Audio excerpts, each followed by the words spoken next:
Hi, and welcome to the Comic Book Heroes podcast. Today we're going to venture into the dystopian future envisioned by Marvel Comics, where the valiant rebel known as Killraven leads the fight against alien or Martian invaders who conquered the Earth. And I'm your host, JW, and this is my corner. All my comics back there. But anyway, we're going to delve into the forgotten tales of Killraven, exploring his origins, his allies, and maybe not so much the battles, but the villains that he has to fight in this. That way we keep this not too long. This series will take place in the Marvel Universe number 691, because Marvel, like DC did, has a lot of variant universes, and they're all numbered. And this one is 691. And in this universe, the aliens, as they are, used Mars as a stopping ground to take over Earth.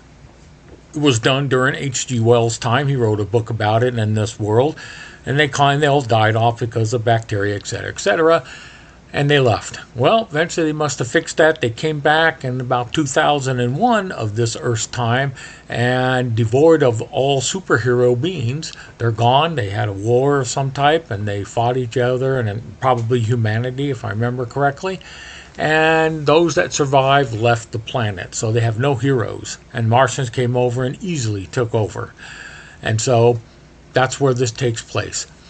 And this all begins in the series Amazing Adventures Volume 2, and it's numbered 18 through 39, 1973 through 1976.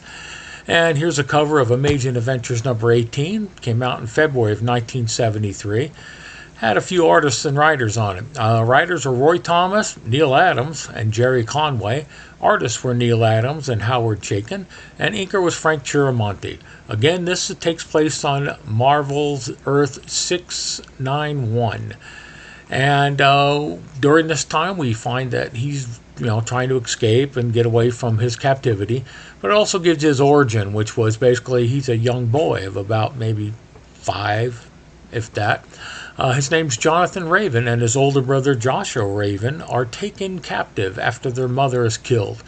They were then separated, and John Raven is trained for the gladiator ring. Joshua, too old to be trained, was taken someplace else.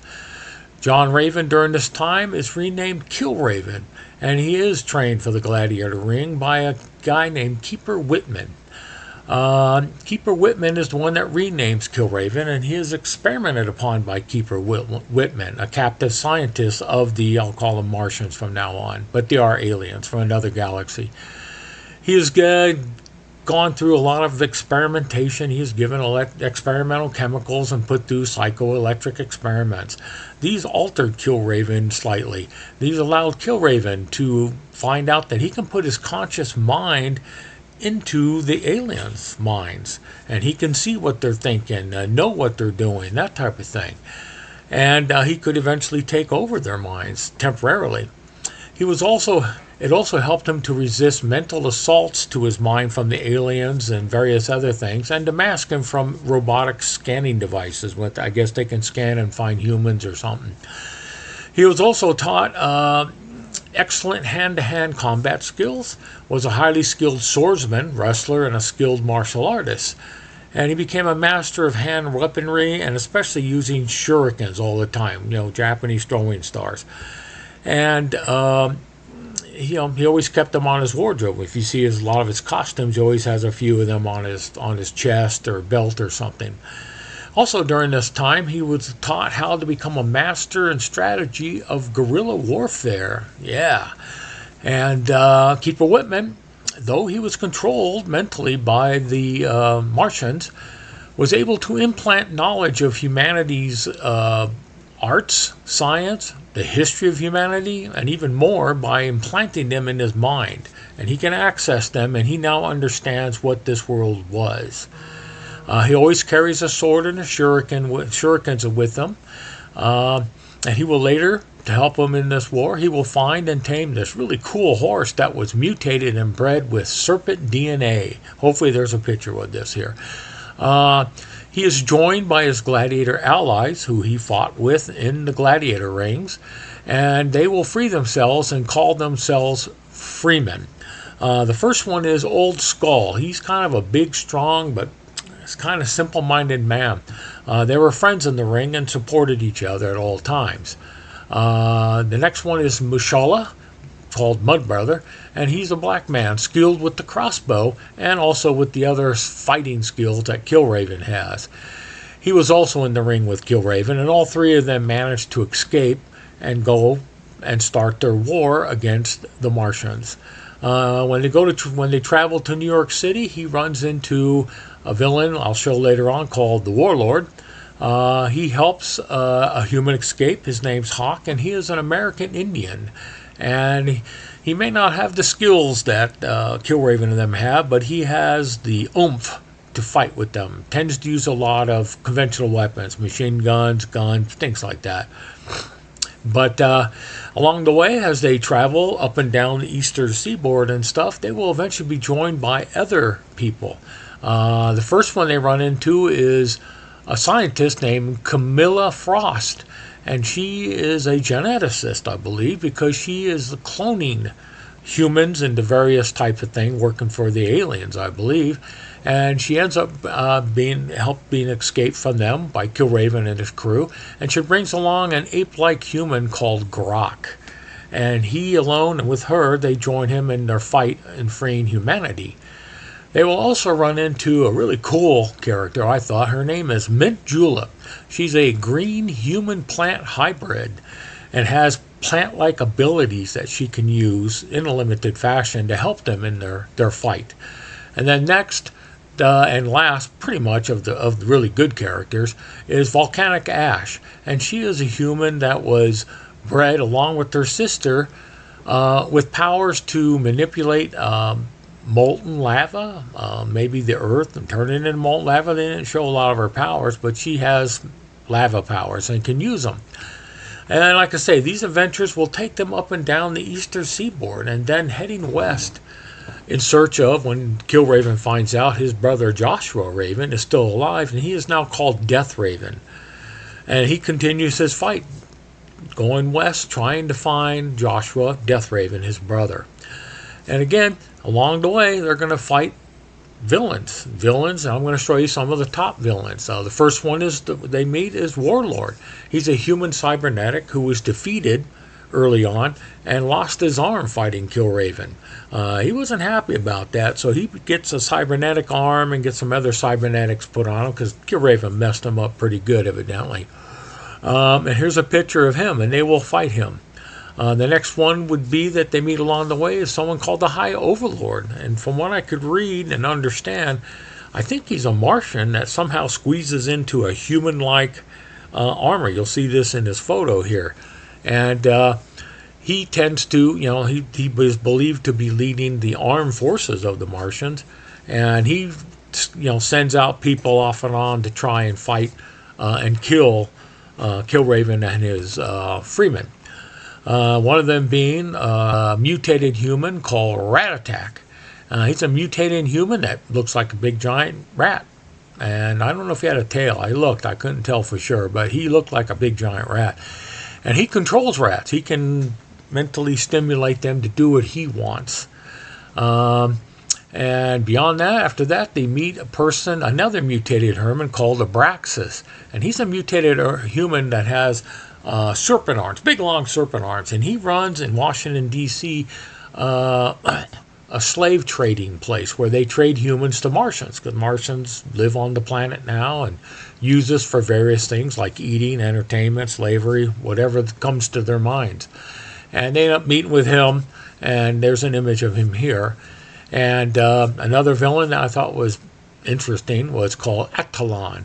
And he's in charge of the security at a death breeder facility where humans breed infants to be fed to Martians. You know how like some of us eat veal, baby cows. I guess they like baby humans. But they were also bred to be gladiators in their rings. And then the last one I'm going to show you is called, it's PSTUN, Stun Rage.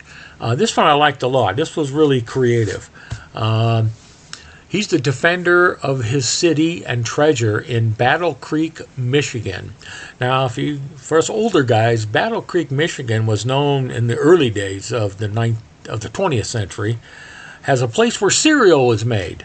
All right. And that actually has a little bit of a play into this storyline. So if you ever want to read something interesting, this is probably one of the more interesting villains he has to fight. And the final villain is going to be called Scar. Now, Scar is a cybernetic android, robot, whatever you want to call him, created by the Martians to care for their fleet, army of tripods.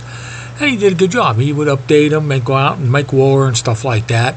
But since Killraven was kind of putting a dent in the Martians, they decide to take him off of that, and they charge him, the High Overlord charges him to hunt down Killraven. And so he will customize a tripod to his special needs, and he will go ahead and start to follow Killraven, and they're going to have 2 or 3 skirmishes together. And this guy has a unique power. He likes to use guns and his tripods. I guess how human of him. But he also has, in the middle of his big scar, he has no eyes, as you know. He has a big scar. He has a disintegrating ray in there, too. And he will eventually kill 2 of Killraven's group, in the Freeman group. And I'll let you read it and find out who it was. But anyway, Killraven will get his revenge on that. Here the series ends at issue 39 of Amazing Adventures. I believe it was in 79. And we won't be seeing Killraven again until 1983 in Marvel Graphic Novel number 7, Killraven, Warrior of the Worlds. Here our group arrives at a deserted and overgrown Cape Canaveral in Florida. And there they will bump into an old astronaut, and her name is Jeanette Miller. And she's been there for quite a while, obviously, at least 18 plus years.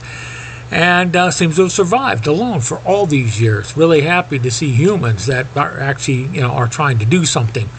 But anyway, during this time, they wander around, they do some stuff, and you find out some pertinent information, but I'll let you read it, that's minor details. But here they will run into Joshua Raven. He will show up being attacked by wolves, and they save him, and he's happy to see Killraven and stuff. And I kind of ran into a conundrum. Maybe I read the first issue wrong or something, but in the first issue, Jonathan Raven was older than Joshua Raven. If I remember correctly, Keeper Whitman told him that, he didn't want a squalling brat, and they got rid of him. And then here, Joshua Raven, maybe that's part of the story, is telling him, hey, I used to beat you up when you were a kid and stuff. And I'm just like, what? Anyway, what happens is he joins up with them. And later on, we find out that he's not a good guy anymore. He's been working for the High Lord, and they have mutated him somehow. They've done something, but he turns into a human wolf, and he controls wolves, and he brings a whole lot of wolves in there, and you have a big showdown with him and the High Overlord and the wolves. And what happens is Killraven uses his ability to, get into a Martian's mind, and he does. He goes into the mind of a commander that's in the complex, and he takes it over. And he goes after Joshua, Death Raven, and kills him using the Martian's body. And then he vacates it.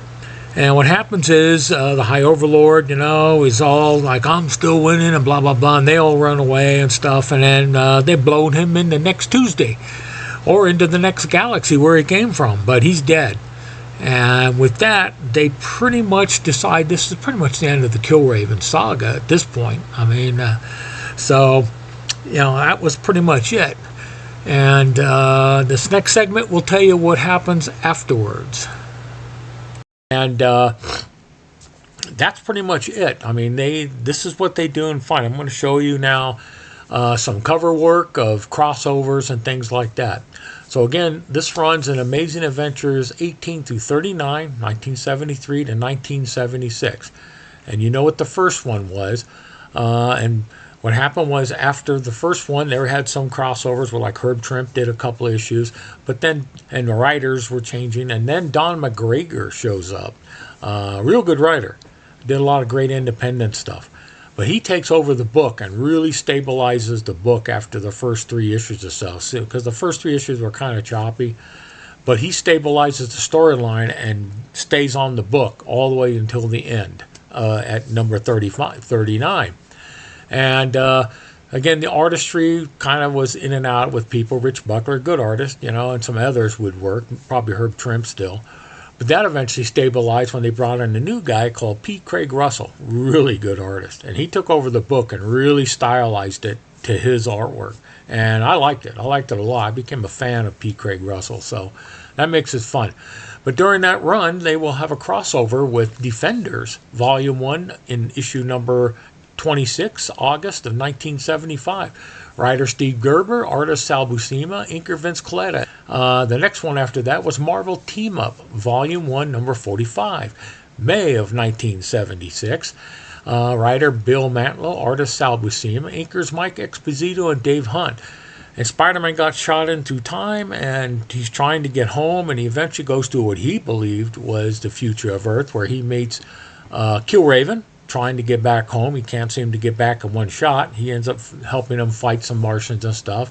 Anyway, after that, Joseph Michael Linsner, decides to do a Killraven Volume 1, Number 1, 2001 one-shot. And it's written by Joseph Michael Linsner, artist Joseph Michael Linsner, inker Joseph Michael Linsner. And here, Killraven's by himself. He finds a cave with a bunch of cryogenic tubes and awakens a young girl named Alice. And they were frozen down in 1974 because they were unhappy with the way things were going on the planet, and hoped that when they wake up in 2001, which unfortunately is a few years later, they would find a better Earth. And unfortunately, Killraven shows her what's happening, and she asks him to put him back in the chamber to freeze them, and hopefully they'll wake up and Earth will be a better place. And then after this, what came out, he shows up very briefly in the same year in a one-shot called Universe X10, I guess, but it says Universe XX Volume 1, Number 1, 2001. Writer Jim Krueger and Alex Ross, penciler Doug Braithwaite, and inker Bill Reinhold, covered by Alex Ross. Wow, boy, did I misspell that. He would then bump from there into Paradise X Special Edition, Volume 1, Number 1, 2001. It was a wizard thing. Writer Jim Krueger and Alex Ross, penciler Alex Ross. Don't know who the inker was, at least not off that I could find. And that would then lead into Paradise X Herald, Volume 1, Number 1 through 3, 2001, 2002. Writer Jim Krueger, Alex Ross, penciler Steve Pugh, inker Steve Pugh, cover Alex Ross. And this is the final installment of the Universe X series. It was 3 series. In one of my earlier podcasts, I went through the first version. This is the final version. Then he will then show up from there in Paradise X Volume 1, Number 1 through 10, May 2002 to 2003. Writer Jim Krueger, Alex Ross, penciler Doug Braithwaite, inker Bill Reinhold, cover Alex Ross. Again, story's pretty convoluted. I won't bore you with it, but if you want to read some great stuff, read all 3 of them. And it's worth reading. They're really excellent stuff. And then during that time, it will come back with a mini-series called Killraven Volume 2, Number 1 through 6, December of 2002 through May of 2003. This takes place on Earth 2120, which is another alternate Earth, almost identical to Earth 691 Killraven, but they had some minor differences in it. Not a whole lot to really talk about. But it's just a new take on Killraven as Freeman, and it was good. It was written by Alan Davis, penciled by Alan Davis, and inked by Mark Farman. Alan Davis, great artist, I'm telling you. Worth reading, it's fun. And then after that, we're getting near the end of this, Avengers Volume 4, Number 2 through 6, came out in 2010. Writer Brian Michael Bendis, penciler John Romita Jr., inker Klaus Janson, Tom Palmer. Killraven is joined by other alternate heroes in this Avengers dimension-hopping time travel story. And he shows up there, and his final appearance, as far as I could find, was in Marvel Zombies Number 5, Volume 1, Number 2. And here, it's written by Fred Van Lente, penciler Kano, inker Tom Palmer, Alvaro Lopez. And here, Killraven meets Howard the Duck and Machine Man, who are dimension hopping in hopes of finding a cure to the zombie plague. And that pretty much is all the appearances that these characters go through. This was, I think, a great concept character. I think the ideas and stories were good, especially to start with, and then again they had this problem where they got choppy, but it was still fun to read. Something different. It wasn't your typical superhero show, comic book. And like I say, it really took off when McGregor and P.Craig Russell took over, and it really went well, but I guess it just didn't have the legs to keep going. And I'm sorry, I really did enjoy it. I was a big fan of War of the Worlds and stuff. And I liked it because it kind of stepped away from the average superhero concept going on at the time. More science fiction. Would have been nice to see more of the superhero remnants, perhaps, in their stories. That might have been enough to keep it going, but sadly it did not. But you can find these adventures in collected editions of Killraven. First one I'm going to show you is called Killraven Epic Collection Volume 1, Warrior of the Worlds. Came out in October 2021. According to what I read, it was $44.95, but it's 504 pages of all this stuff, So I imagine it's got almost all this material in it. And any comic book store that has trade paperbacks might carry this if it's still in print. The other one that came out is a bit pricey. It's called Marvel Masterworks #1 Killraven. That baby was $99.99, and all you get is Amazing Adventures 18 through 39 and the graphic novel. So unless you're a big collector of Marvel Masterworks, I'd kind of go with the Epic Collection, a lot cheaper. You might be able to find used copies of this online at a much cheaper rate. But still, very worth getting and worth reading. If you can get the originals, they're a little pricey now, the Amazing Adventures Volume 2s, but worthwhile. It's always better to collect the original stuff, I believe. And at the end of this, I'm going to have a bibliography of his appearances of all I talked about up to 2010. So that's it. I hope you'll give Killraven and his group of Freemen a try, and maybe if you guys, enough of you people like it, maybe Marvel might just bring them back again and maybe do a better job on it. I thought it was great. Doesn't need to be improved, just needs to be written better. But anyway, thank you very much for watching this. Hi again. If you reach this point, that means you watched the whole thing. I appreciate it. Thank you. Just a quick video only on this. I just wanted to say sorry about all these cuts and stuff, man. This was done about a year and a half ago or so, and I just had nothing but trouble with it. A lot of interference when I'm recording. I do it at home, and stuff. And I had cats. The cats were like making a lot of problems. I think I recorded it like 4 times and still couldn't get anything finished. So I went through all the recordings, kept what I felt was good, and then kind of updated it with the new face and the shirt. The other hair will come back in a while. I'm going to get a lot of massive dental work done in a couple of weeks, and they don't want me to have hair on my face. So anyway, I just wanted to say that's why you got such a mixture. So I hope it wasn't that terrible for you. I really try to do the best job that I can. So thanks again, and stay tuned for more podcasts coming. Bibliography for Killraven follows.